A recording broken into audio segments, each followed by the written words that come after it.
Is Lindsay getting done? No. Really?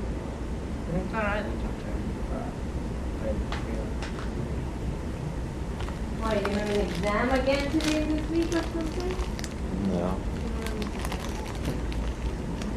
Or is this April? Is it difficult to wake up? I know. I'll check the whole That's April fine. Fool's trip. Yeah, but this morning the kid dropped me off for a class. So group So one, you I'll succeed? speak with you after the class. What's that, man? I'll speak with group 1 and 3 after the, not after the class, at about 8:30. You're group 3, right? Sure. All right. I want to get done by 8:30. Great when I was like ready to text. You just look like a fool.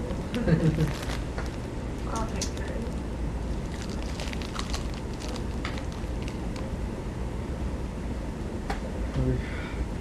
Cool, man. Real hot. Real hot on here. Yeah. I don't like cooking. It's not like cool. It's like $8 a shirt. Really? Yeah. That's like on sale. Well, it depends which one you get, you know? Yeah. That's for like cord or like something nasty. What? Hey, Kate. How you doing? Right. Okay, I'm going to start with, and I want to get done by 8:30 so I can meet with group 1 and 3. We're going to present, the first to present on 14th, April 13th and 15th. I have my feedback uploaded under your group discussion link. Although that's inside, so you want to download it. I'll pull it up when we discuss. I'll spend about 10 minutes with each group. If you have more questions, I just don't have time.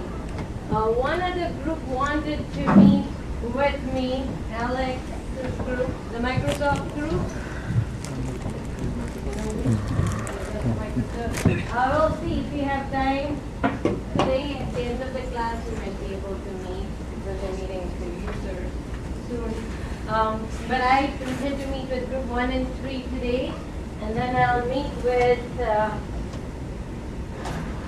group 6 and 2 on Tuesday, coming Tuesday, and 5 and 4 on next Thursday. If you want to meet with me beforehand, let me know, but that's my plan. I'll use the class time. It's very difficult to find a time outside of the class to meet with you guys. So bring your questions if you have any. I expect that you have most of the things done, if not written up, by the presentation date. The group project is not due up until the exam week. Still, I expect you to have most of the content done when you present. I will have a couple of more stuff. I'll have peer evaluation that you have to turn in at the end, with not with your reports because they are anonymous, but you'll turn it in independently. You can either email it to me or slide it under my office door. So the peer evaluations will be posted, and I'll also post the evaluation sheet I used for the presentation. So I'll post both of those stuff right here, and I'll let you know about it. So peer evaluations are something that I do very keenly pay attention to. Usually it's not an issue at all for the MBA students, but if it is, I do want everybody to be contributing equally to the project. Next week on Tuesday, we have only 2 sets of lectures left. So Tuesday we'll talk about BI users. We talked a little bit about it when we did the failure cases for data warehousing. But I think the BI a new BI perspective that we have been using, and it is valuable only if the user adopts it. So we'll talk about the adoption of the BI in light of the user's expectations. And the last one is there is a submission if you want to submit. I should explicitly mention that. I was just looking at it, and I just mentioned what to write in the submission, but there's no submission written here. It seems like most of you have the 8 submissions and not likely to submit anything. But I really want you to go look at this. A lot of you are going to go into mid-sized or small organizations. You're not going to go into organizations who's going to have SAP or Oracle, and it is very important to know there are other alternatives, cheaper alternatives available. And even for big organizations, software as a service is very valuable. Now, analytics as a service is coming up as well, where you don't have to do your analytics in-house. So it is very important to be cognizant of IT technologies and services available to you, which doesn't necessarily cost billions of dollars. So that's what is coming up. I will start where we left off after I see the attendance. I'm going to talk about the stuff that we didn't get a chance to talk about, or I got a feeling that I need to discuss explicitly. So, I know you don't have your review printouts in front of you, but if you have it in an email or something, you might want to open it up. It will take me a while to read all of those. After I tell me to write 2,000 words, and I'm like, oh my God, 2,000 multiplied by 30, I have a lot to read. So I will finish the reading of the book review, hopefully in a week, but it is taking me longer than I expected it to. So those days will take a few weeks to be posted. If you can, if your grades are not being reflected the way I had explained a week ago, then come talk to me. I have looked. I only had one person who was very confused, but I think it's a very student-specific question. And I'm going to go over that, but I'm assuming everybody knows how to do that grade. If you don't, come talk. Bell, Boss, Brinkley, Brown, Here. Cahoon, Here. Jan, Here. Shield, Here. Dodd, Here. Eshelbeck, Jan, Fry, Giddings, Jim,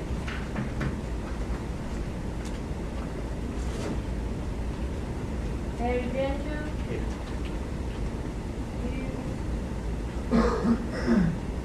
Fury, Here. Perkins, Here. Lynn, McKee, Maine, McBride, here, Plum, Ritchie, Here. True, Here. Singh, Yes, ma'am. Strand, Moore, Here. Whittenham, Here. Wong.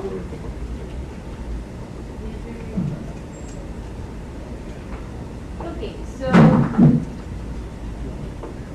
we were discussing the title when we left off, but before I get into the discussion, day 2 discussion, what I got from your peer discussion is you understand the attributes that the book talk about in light of an analytical competitor who, if you want to evaluate who looks like analytical competitors, you will have some metrics to gauge them. I got that sense out of the peer discussion. I got the sense that you have a good understanding of the stages, the framework that Davenport put forth in terms of what are some of the stages that an organization typically would go through in order to become an analytical organization. I also got a sense that you kind of have an understanding of the pillars necessary to be an analytical organization. Your personal perspectives were interesting, some of which we'll talk about. But there are a few things that I really want to zoom in on, and I'll start with the title. The competing in the title is very important, and we'll see whether it did convince you of what it was, what the thesis or the premise of the book was, the competing on analytics. So we'll start with the title. That's where we left off. I was asking you, what do they mean by new? So the title was Competing on Analytics, the New Science of Winning. So let's look at each of those words before we discuss the whole concept of competing. And does it really address competing on analytics successfully or not? At least did it convey that to you or not? So talking about new, and from what I recall, well, let me ask you again. There are two people who indicated what new means, and I left off without saying much. So let's start again. What does it mean to you after reading the book when you see the title, The New Science of Winning? What does new emphasize? To you. You can never know what the author really was saying, but to you, what does new? To me, I don't think it's so much as analytics aren't exactly new science anymore. I mean, they've been around for a while, but I think at least my perspective, new means, although it's not new science, it's new, it's kind of like the industry norm now. It's becoming the next thing that companies need to do in order to be competitive.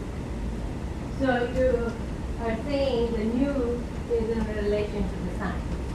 The new application of the science, I guess. The new application of the science, and what you're saying is will almost become strategic necessity rather than being an advantage. It will be a disadvantage if you don't. Okay, what else? What else comes to mind when you saw the title new? How many of you even paid attention to that? The second part of the title. Honestly. Because it took me a while to pay attention to the title. I would go into the article or the book, but title is very, very strong. Every time you read a book, you need to pay attention to the title. Okay, so anybody else on what new means? Well, I'll give you my perspective later on after we've discussed all three. But what does new convey to you? Kind of like, buy this book, this is new, you should know about it. It's something new here. So it almost has as an assumption that people are not using this widely, and it's fairly new, everything like that. And I'll talk more about it in a minute. The second part is this a sign? This new science of winning, is it a sign? Analytics. The way they have described it, the way they have provided examples. Okay, before we even be going to science, what is science? How do you know something is a science versus not?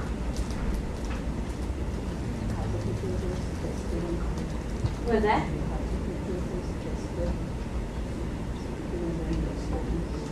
Tested and proved. So some of the attributes is evidentiary, right? It is, you have evidence of something happening, and it is almost what you indicated, hypothesis is almost causality. It is implicit in that assumption. Okay. Something is true. You have proof also. What else? Versus you have a feeling. You believe in it, or you have a gut feeling about it. Okay. What else? What else do you think is science versus not?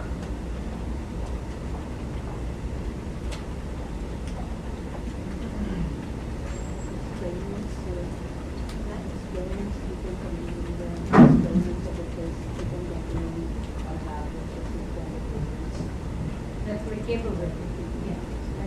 So it's not a one-time event. If you know something and you do that thing, whether it is promotion to make your customers loyal, it will happen again and again. It's not was a random event. So, okay, so I'll just assume you have sense of what science is, but is competing on analytics and specifically analytics the way it is described in the book, is that science?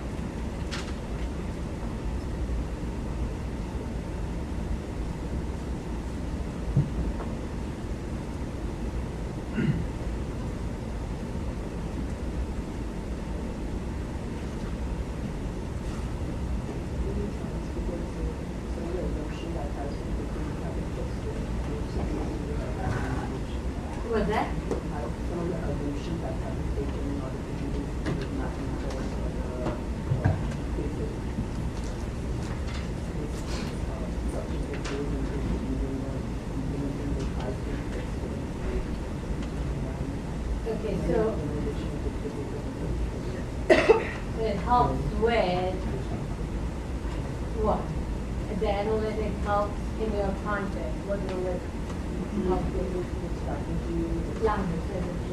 strategy successful or the competition with respect to competitors, making an internal process more successful, making the business model more successful, by using the data that has been prepared.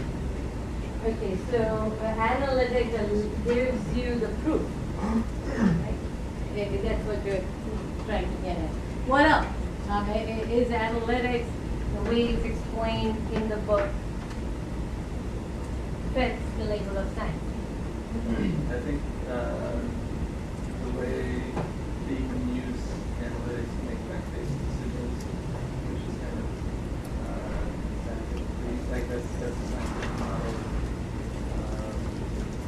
You know, gathering information or finding out what your hypothesis is, and being able to test that through analytics, and just having the information available. So the main thing, we talked about it earlier, but the main thing in the book is being data-driven, fact-driven, evidence-driven, proof-driven. So yes, that is the concept of science. More specifically, well, the new is a new form of competition. That's what the author is saying. That whether I'm completely convinced on that or not, if we have time, we'll talk about it. But what they're saying is there's one other way you can compete. You could compete with scarce resources like oil. You could compete with strategic locations of your suppliers with your manufacturers. But this is once again a new way of competing. Is this science? I mean, there are many attributes that can be assigned to what is science. And one of the key things is causation. If you want to know what factor caused your customers to be loyal, you need to have some good proof that is fact-based. Science is not true. It is just a proof. If you continue doing it under certain circumstances, it will always happen. So if you do A, B, and C in terms of marketing your product, your customers will become loyal. That A, B, and C should not be random, should be generalizable to the population, your customer population, should be valid. So causation is a big factor in science. You should be able to say what factor attribute to increase in the demand of your product. What factor leads to customer loyalty? What factor leads to precise pricing in overdocs.com? So the causation is critical. Replicability is very critical. And we talked a little bit about it when we talked about data mining. And we're talking about Amazon saying people who bought this also bought this. It's very associative in nature. It's not causation, but still it should be replicable. You should have confidence in your proof when you say that if you give 60 chips to your customers versus 30 chips, a free room, and a steak dinner, then most of the time, 95% of the time, 60 chips is what your customer wants. And if that is a random effect, you're going to lose a lot of money. And you have just made a mistake in identifying what leads to selling of your product. So replicability is very key. And when you talk about replicative, your data has to be valid, your data has to be clean. You have to collect data in ways that you have very high confidence in saying, yes, factor A led to factor B. Now, not every time you need to know causation. Sometimes associative nature of science is also valuable. So people who bought the CD also bought these CDs very associative. You don't know the causation there. And it's still valuable. But this is what predictability, predicting how your customers will do, predicting how your consumers will behave, predicting how your engine, the way you have designed, will work in the long run in all types of roads. That's what is science. And that's what this kind of differentiates companies who do surveys, can figure out the association, but really do not know the prediction. Now, after having saying association is somehow not science, I'll justify that that's also important. When you do surveys, you do know association. So, what do I mean by causation? A affects B. A, not just A is associated with B. Give you an example. People in Colorado are very adventurous. Okay, if that is a fact, then you might want to know whether people who end up in Colorado become adventurous or adventurous people just end up in Colorado.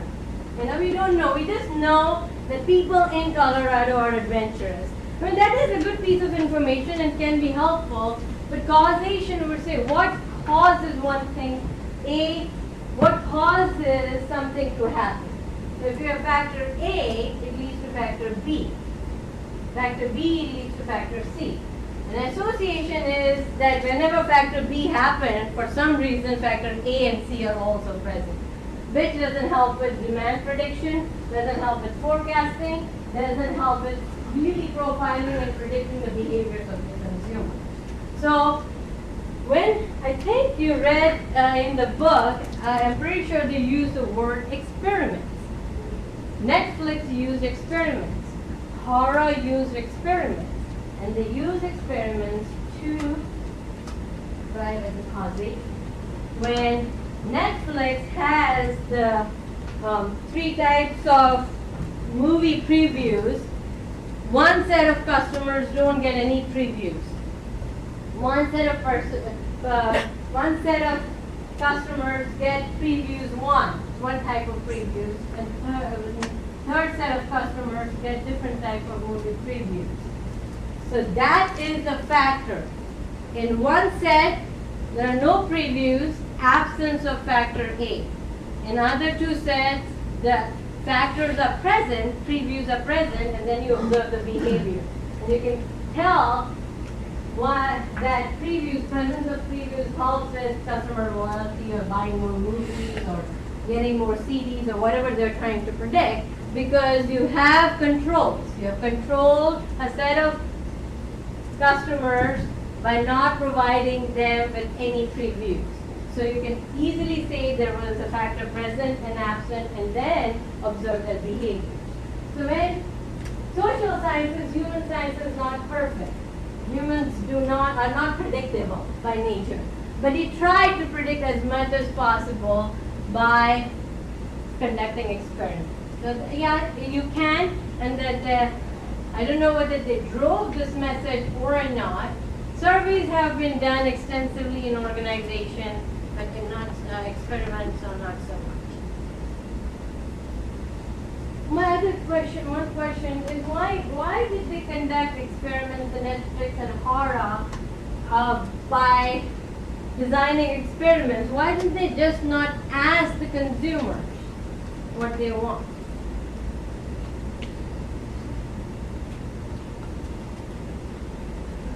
I'm not going to demonize surveys. I do a lot of surveys and I do model causation using that too. But I'm just going to say, okay, why not just do surveys and ask, do you want 60 chips? Or do you want 30 chips, dinner, and a free room? Why can't we just ask?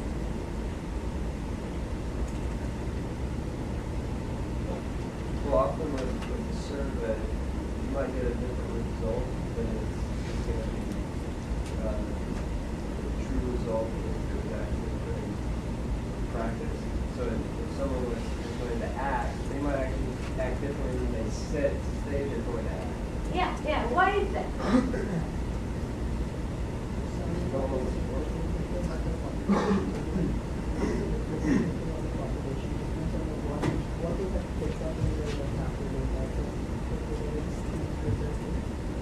That could be true with the experiments too. But the selection of the population. So yeah, you have to select the population, the sample that represents your population. But that's true for like everything. I was just going to say that a lot of times when people are filling out surveys, they think, well, they're never going to know that this was me, so I can write down what I think looks like the better choice, or is going to look like the more moral choice, or something like that, rather than when you're in an actual situation and you spur of the moment do what you actually would do, so. Socially favorable responses is what you see in this. What is right? What you know is socially accepted or socially accepted responses. And in terms of, especially in terms of ethics and all, what should be done is reflected in surveys, not what you really do. And also, second is it's an assumption that you think that consumer knows what they want. They don't, and I mean, you would hypothetically try to ask them different things without they being in that situation. You're really asking them to project or predict their own behavior. Some may be able to do it if they were in the same situation before, some may not. But when you do the experiments, behaviors unfold, and that is much closer to reality than it. The third thing was winning. So yeah, it is definitely a science if used properly, if used to do the things you just talked about. Then they talked about winning. Okay, winning, since I already put it up here, what they mean by winning here is, of course, whenever there's the word winning, it's assumed there's a competition there. And if you're competing, that means somehow doing better than your competitor. Now that is what they, I believe, meant by winning.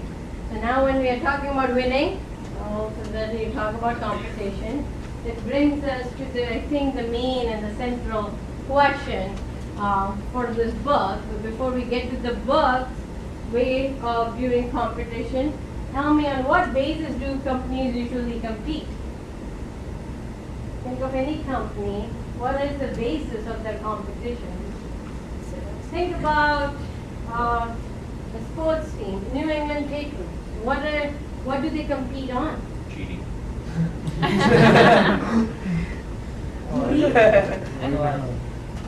Who is DD? Cheating. Belichick building locker rooms. Okay, so coach, right?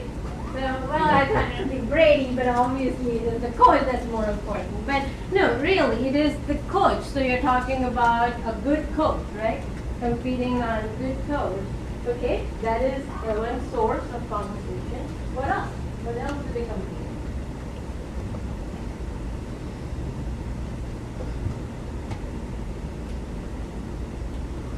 Number of wins. What's that? Number of wins. That's the outcome, right? But how do they get more number of wins than their competitors? That's the goal. Then they're winning. They win more than their competitors, I guess they're winning. But what is the basis? What helps them to win more? Yes, Dave. They're trying to find out what the customers want.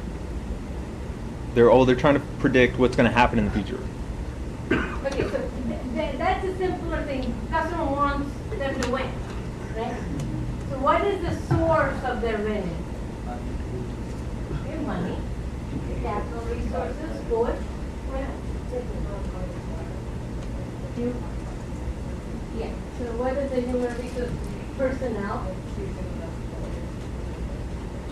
Yeah, that's very key too. Coaching and strategy is key, but if you don't have the players to execute the plays that you have strategized, you're not going to win. So there's resources that are very key to their winning. One of them that was highlighted definitely was personnel, and you could argue that in order to get the personnel you want, you have to have the money. But I would challenge that. If you just have a bunch of high-paying players, that does not ensure that you'll win. But yeah, there are certain resources that companies compete on, and there are many ways, and you probably learned this in your strategy course. There are many ways of evaluating how companies compete. And I'm going to use a theory, resource-based view theory, that allows us to evaluate the basis of the competition.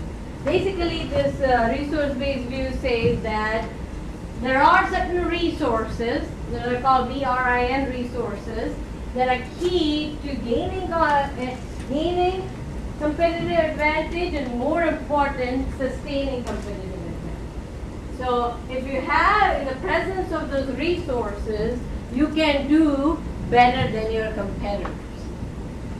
And the resources, the characteristics of the resources is the resources has to be valuable. Meaning that if you want to win in NFL, you need to have the right personnel. They're valuable, and maybe you will figure out which position is the most valuable to your strategy. And not all positions may be, but some are very key. So it has to be valuable. It has to be rare too. A valuable resource that most organizations have doesn't provide strategic advantage. So it has to be rare. Other thing is, it cannot be easily replicated. This resource cannot be easily replicated or imitated by your competitors. And because of many reasons, it could be because oil, for example, could be the geographic location where you're located, or it could be because of regulation, so economic and social political advantage. So imitation is not possible, easily possible, and also it doesn't have good enough substance. So if you have resource that has all of these or some combination of this, that will allow you to be competitive in your industry. So having explained this, looking through the view of resource-based view, what do you think the book argues, or what was the book's main thesis? And what was it competing? What did it argue that the companies can compete on? What type of resources did they argue the organizations can compete on? Looking to the view of resource base. What was the resource we're talking about?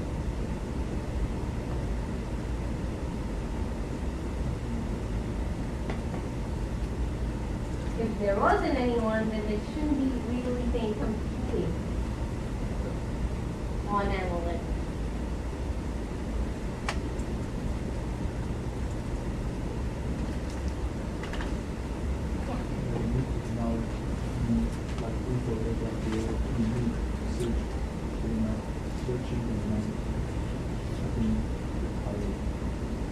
Okay, so if we, but how did competing on analytics led to the new product? So competing on innovation, competing on new product releases frequently, they're all bases of competition. But in light of the book, what is the resource that they're keying on, which they believe can allow companies to be competitive?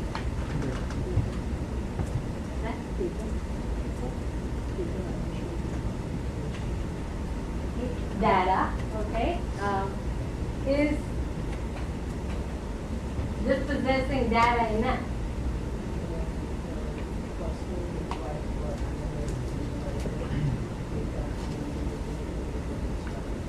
Okay, so personal who can resource the data to give you insight.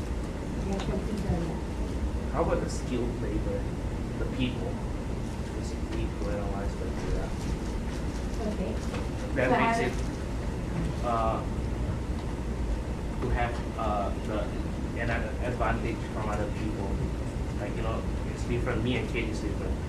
Okay, so you are competing on analytics by employing people who are good at Exactly. analytics. Okay? That's the research you can consider. But even before you are convinced of hiring people who are good with analytics, there's a premise that analytics will lead to competitive advantage, right?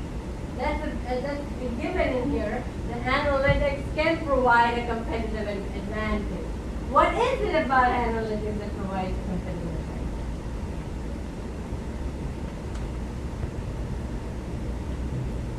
I know you know the answer. Good.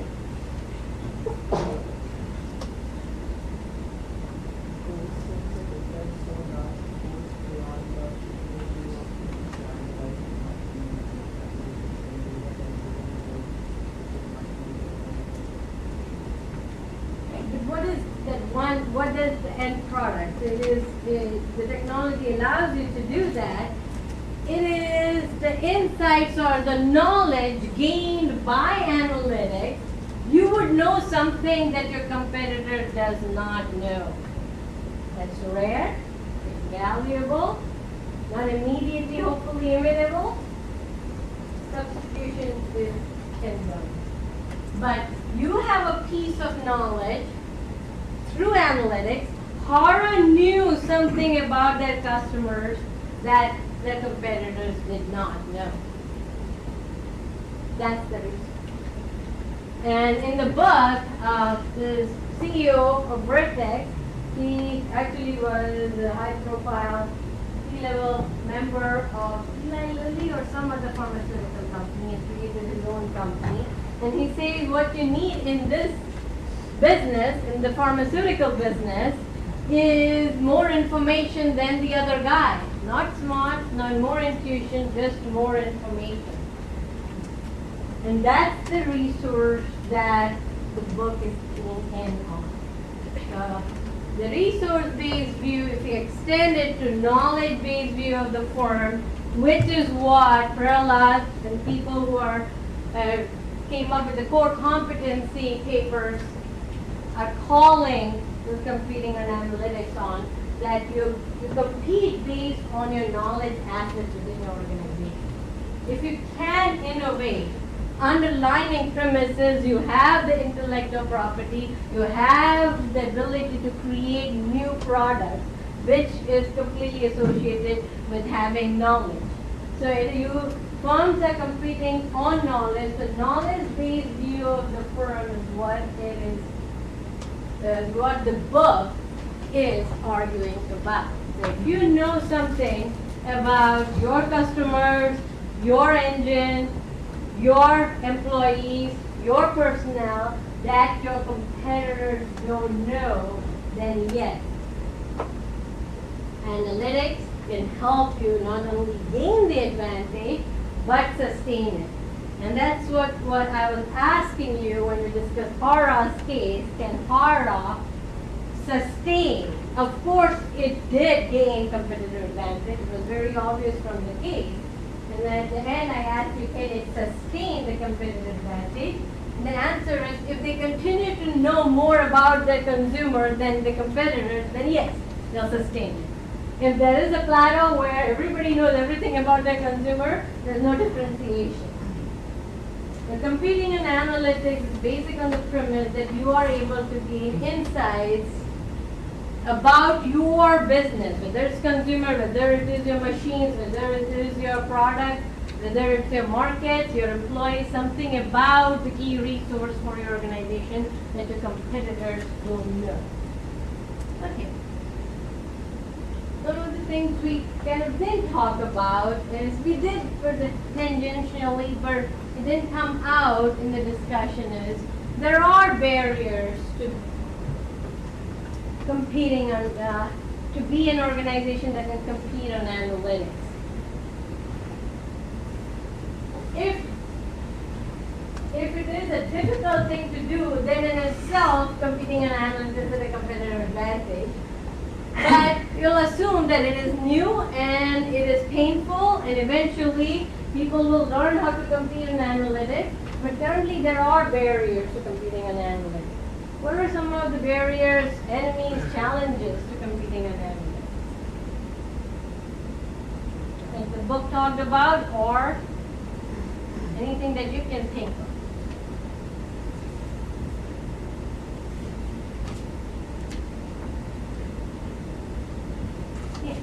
Having a strong knowledge base of how to use it. The lack of would be, the absence would be a barrier, right? So how to, what type of analytics to use? But the lack of CEO approval or understanding.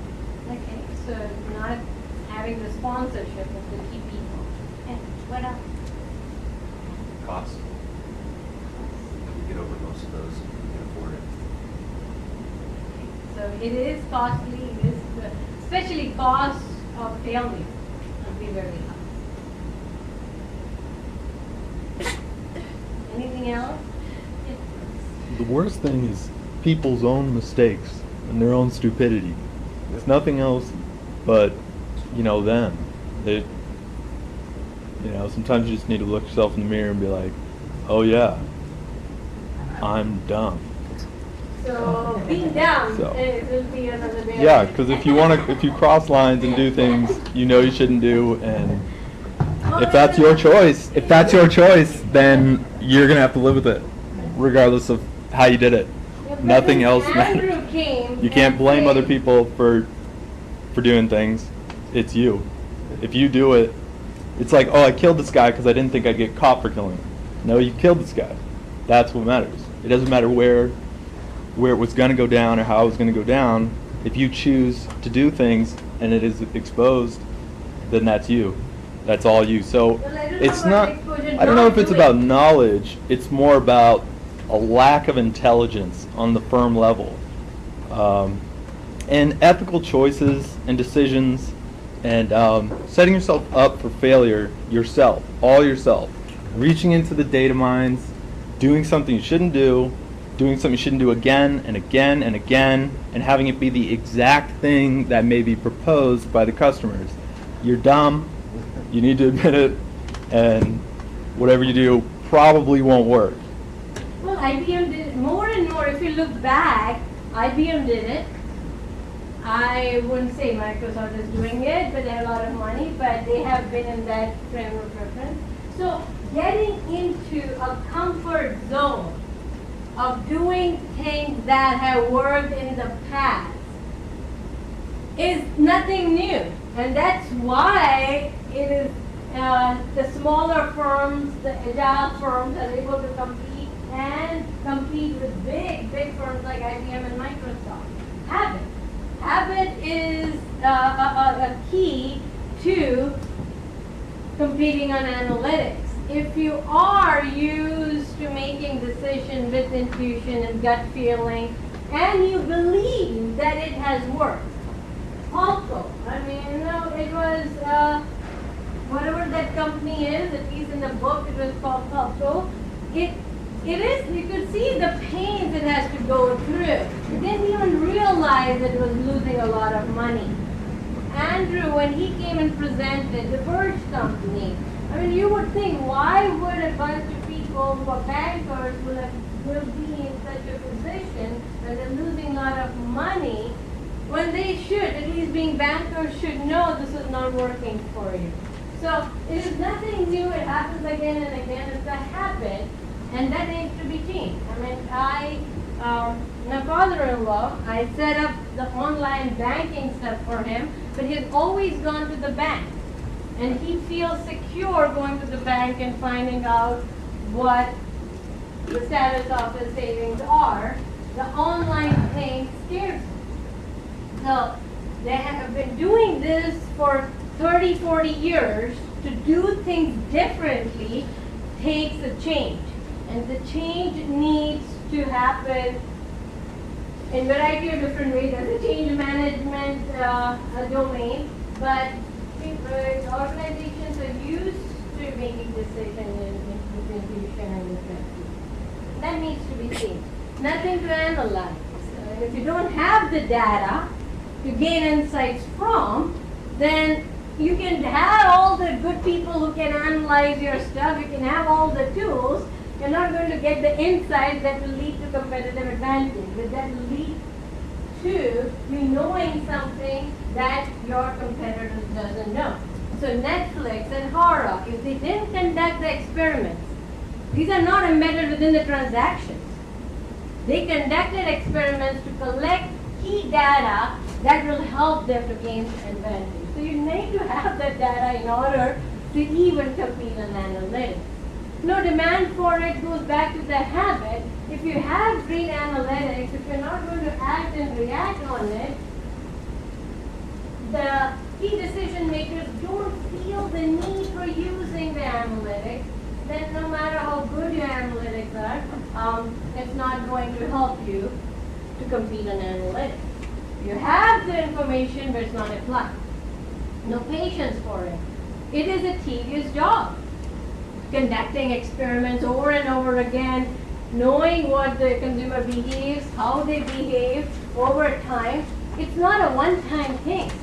If you have collected data for 3 years, it's not enough. You have to continue to do that, continue to clean it, and it requires patience. It requires a new way of thinking.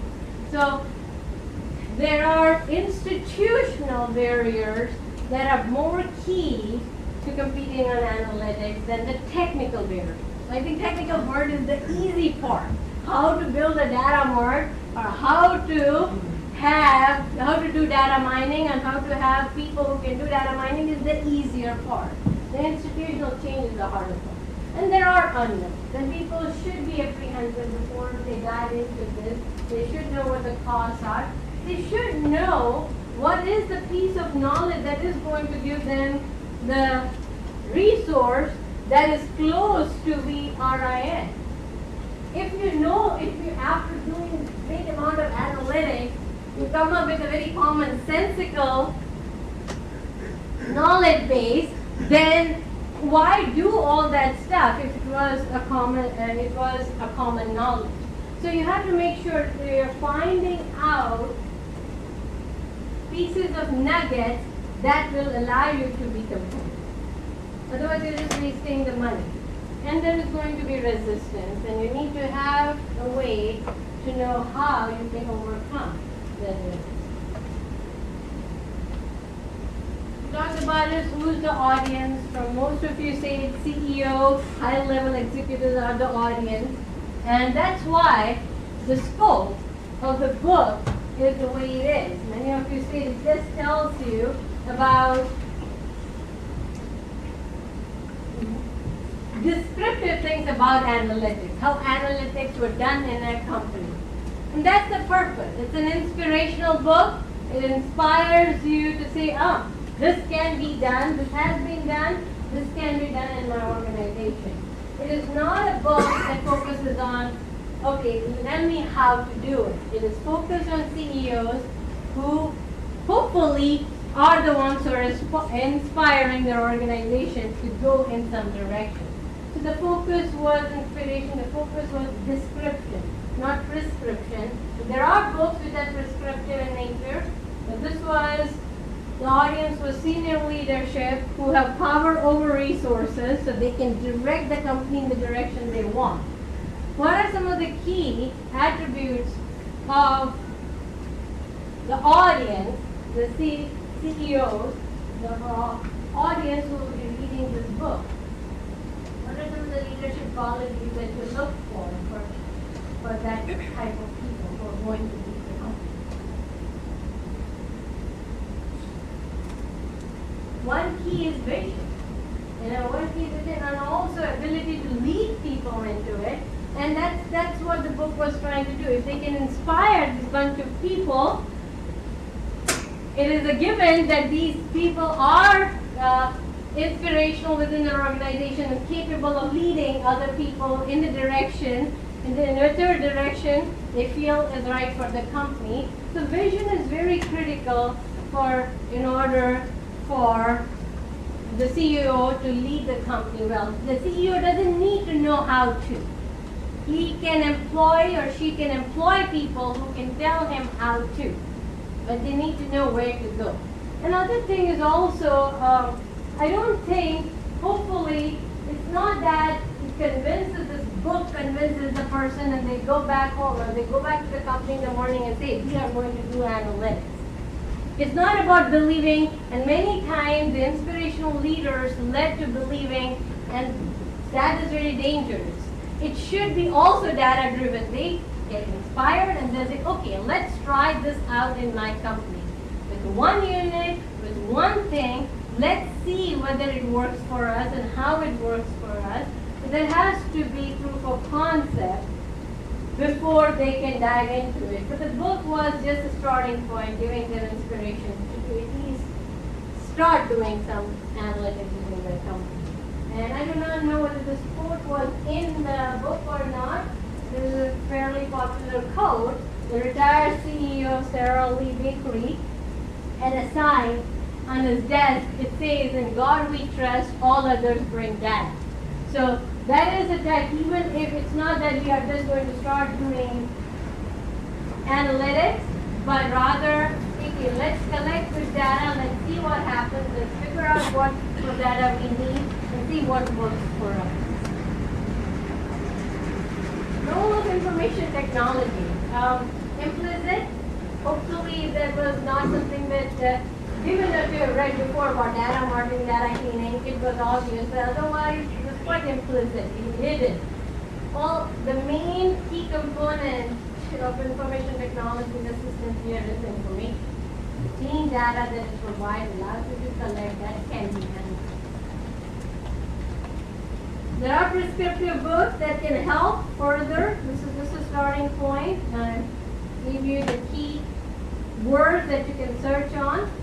And most importantly, this was the bug, in a way, a rebuttal to Carr's article called IT is a commodity and cannot help with strategic advantage.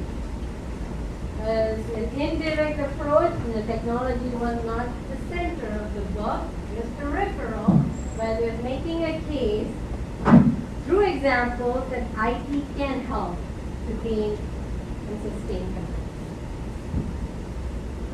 Last minute comments? No? Then group 1 and 3, I need to speak to you. All others, you're free to go.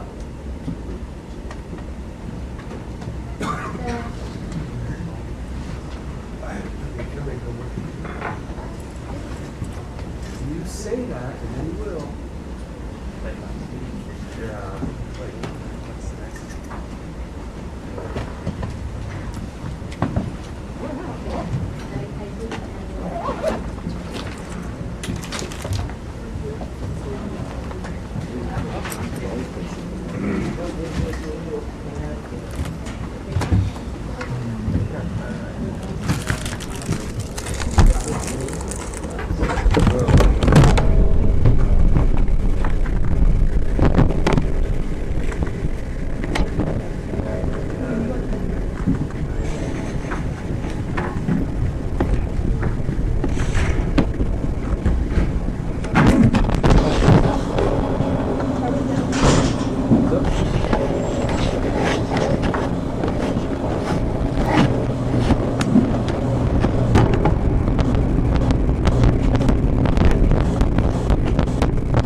Data mine.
your friends and your boss are